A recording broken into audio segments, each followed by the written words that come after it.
Well, good morning, Story Chasers. I am still in San Francisco, California. It's where I left you in the last video. We're starting this video out with Scott and I traveling down south somewhere. We're not sure where just yet. We have to figure that whole thing out. I think we're just gonna stay somewhere off of the freeway tonight, and then, I don't know, we'll figure it out tomorrow.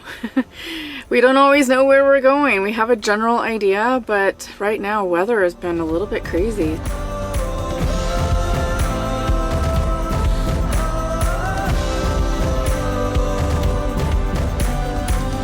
We found out that our escaper friend Peter was in the Ridgecrest, California area on BLM land and asked if we could join him instead of staying off of the highway like we thought we might on the way down south. Thankfully, Peter said yes because he saved our lives later on that week. We arrived that evening just before dusk, and then the next day we decided to charge up our rad mini e-bikes with the Jackery power station and solar panels and head out to Trona Pinnacles. It's a 16.1 mile ride out on a backcountry dirt road. No big deal on an e-bike, right? Wrong. We got ourselves into some big trouble along the way and didn't even realize it until we were on our way back. We ate lunch. I packed my backpack that serves as my water with the Camelback, packed one protein bar, first mistake, packed the cell phone and bike maintenance tools in case we needed it along the way. It's getting a little bit more technical here with the rocks and the bumps. Whew. My hands are going numb already. It's 16 miles to Trona Pinnacles, and we're at 7.6 miles right now. We're at 10.1 miles now. 6 more miles to go. I'm doing good. My legs are fine. I'm actually on pedal assist 2 or 3, which helps on these hills, but it's my hands that actually are hurting. Whew, big rocks. So we have to watch out for these rocks and also the deeper sand.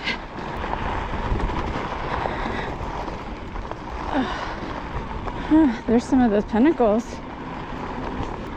Note to self: don't wear contacts doing this, it dries them out. I should have worn my prescription sunglasses.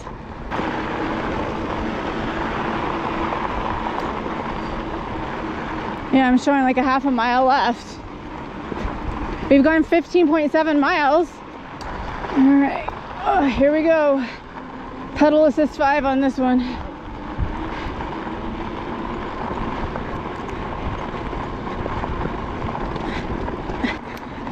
Ooh. Oh my god, look at that! We made it! Yay! Yay! High five! Ooh, now we gotta go downhill a little bit. Alright. Okay, yes. Oh my god, look at that. That's incredible. I could probably go faster, but I don't want to wipe out somewhere going too fast, you know, if I do fall. You can hear my brakes squeaking. And we're going to have to climb this hill, which means more juice taken out of the batteries. Whew. I was hoping to do pedal assist all the way back. I ain't gonna lie.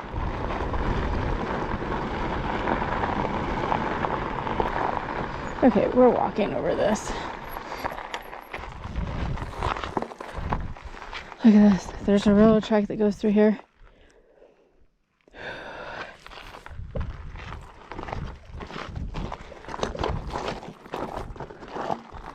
Okay, guys. Whew. We made it over to Trona Pinnacles. Let me see in the background. 16.1 miles out here. It's so beautiful. I did all of that on the Rad Mini. So let's see, we've gone 16.5 miles. So I got a little ways to go. What a magical place out here. The Trona Pinnacles are a unique geological feature in the California Desert Conservation Area. The unusual landscape consists of more than 500 tufa spires, some as high as 140 feet, rising from the bed of the Searles Dry Lake Basin. The pinnacles vary in size and shape from short and squat to tall and thin, and are composed primarily of calcium carbonate, tufa. I'm not sure if I'm saying that right, but that's how I'm pronouncing it. The pinnacles are recognizable in more than a dozen hit movies. Over 30 film projects a year are shot along the tufa pinnacles, including backdrops for car commercials, sci-fi movies, and television series such as Battlestar Galactica, Star Trek: The Final Frontier, Disney's Dinosaur, Trespassers, Lost in Space, and Planet of the Apes. Even Lady Gaga shot her Stupid Love 2020 single at Trona Pinnacles. The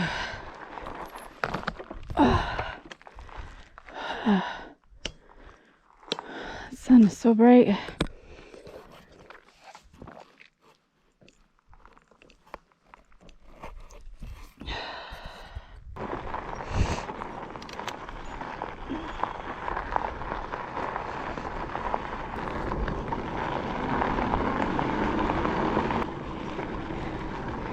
You gonna try to ride all the way up there?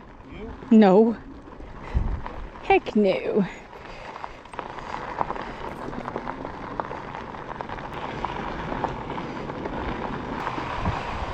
Alright, gotta get it lowered. I'm in a higher gear.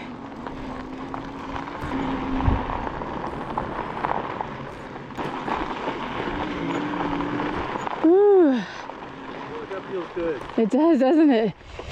Oh. Ooh. That crow.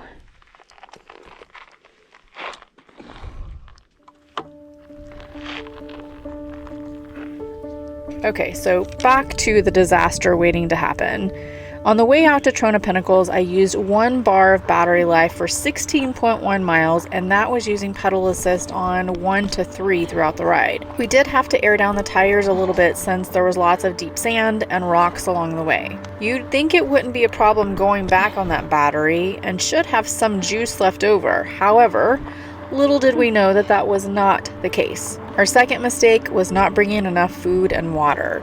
We both were so exhausted from the ride and the sun that we had little energy left about halfway into the ride back, which made us use more pedal assist. Then we ran out of water. It was 87 degrees that day and full sun.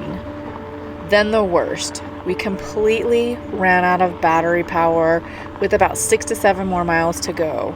It's not easy pedaling a 67-pound bike through sand and rock. So we started walking, and the sun was going down fast. With no energy, no water, I was completely done. Well, we have to hurry up and get back before it gets dark. I think it'll take us about another hour and a half to get back. And sunsets in, well, about that time. So we gotta get a move on it. It's getting to be nighttime. Sun is setting. And we're pooped. We've got about, let's see, I can't even think right now. 7 more miles to go? 8 more miles?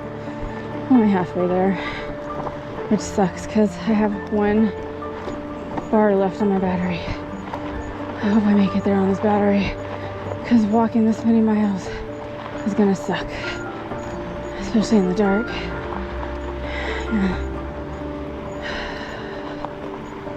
I'm so slow and burnt out right now. I have no energy.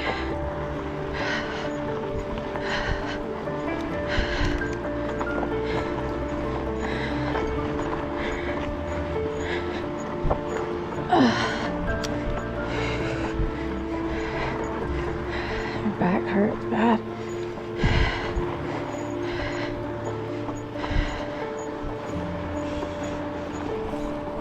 Guys, this was a effing disaster.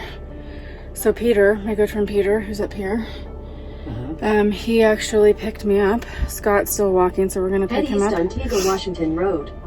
It's dark. We still have like 6 miles left. There was just no way, so Peter came and got us. Thank you, Peter. Okay, guys. We have made it back. We made it back. That was the worst thing I've ever experienced in my whole life. My whole body hurts. Everything hurts. My shoulders hurt, my neck hurts. I just took some ibuprofen. I need to eat and get some food in me. I have zero energy. And some water. I'm so thankful for Peter. Oh my God, had he not come out, I don't know what would happen. It's dark. It's now, what time is it? It's 6:30, and that's with him coming to pick us up. I mean, it would have been 10 o'clock by the time we got back, probably. I literally ditched the bike off on the side of the road until I saw Peter. I was just gonna walk because the bike is 67 pounds. What a stupid, stupid mistake. One that could have ended not so greatly. All right, I gotta go eat, figure something out. My body hurts bad. I need to clean up. All I wanna do is lay down in bed. Hi. Come here. Doozer, come. Where's Lily? Doozer, where's Lily? Come on. Doozer, get Lily. Hi, buddy. Come here. Doozer, come.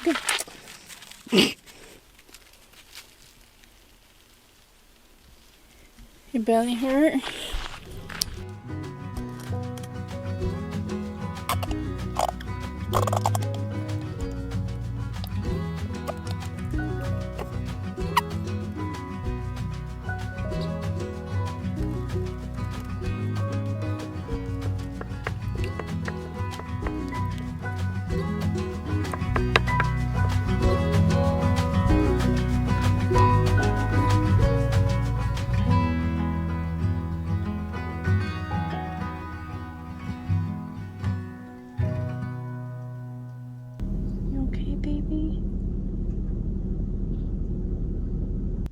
Okay, Lily?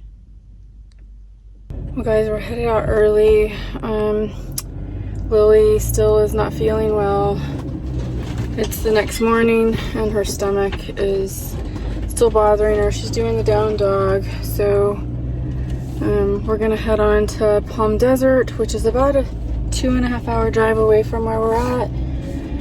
We have a Thousand Trails reservation. You okay, baby?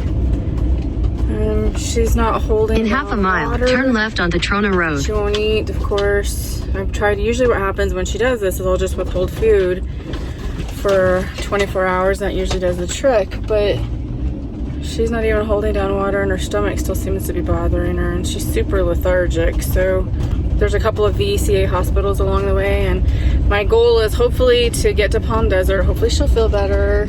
Sometimes these things just take time, you know. I try not to stress too much about it, but I want to make sure I'm near a VCA hospital where we're going to be at in Palm Desert in case they have to keep her overnight. So that's where we're headed right now. I just hope my girl's okay. I feel bad for her. She was up and down all night long. Neither of us slept. Just doing that down dog position. All right, just a quick update. I'm about an hour and 5 minutes out from Palm Desert. It's been fairly uneventful.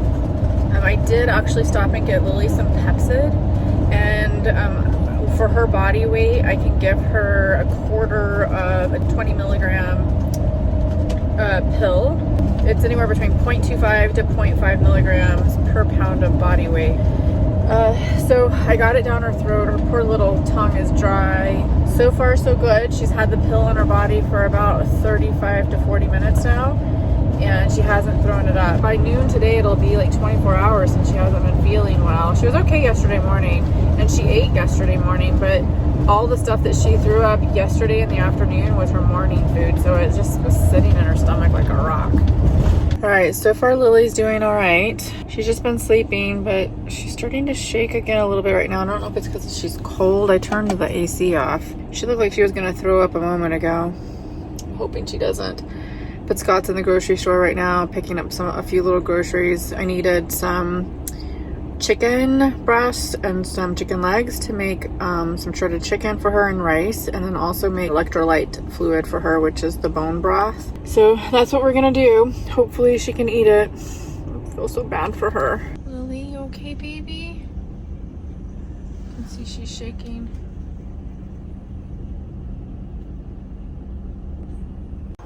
You doing better, Pumpkin? Is Lily doing better? Yes. I think she's doing better. She's feeling better. She ate some chicken broth. Only because I forced her to.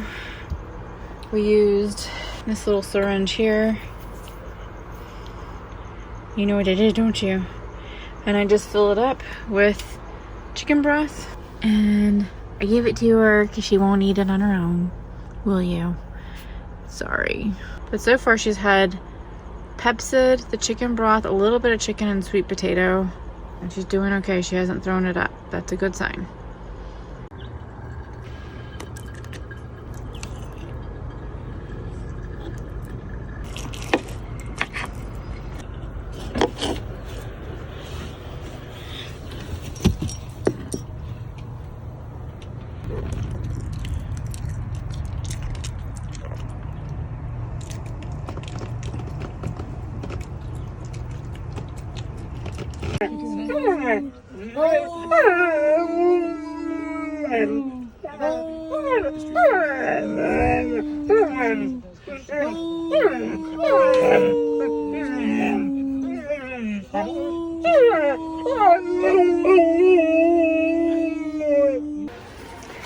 We've got paint thinner. Scott's gonna fix my wheels because they were all messed up when they did the tires.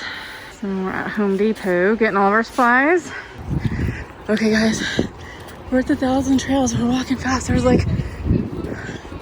something going on.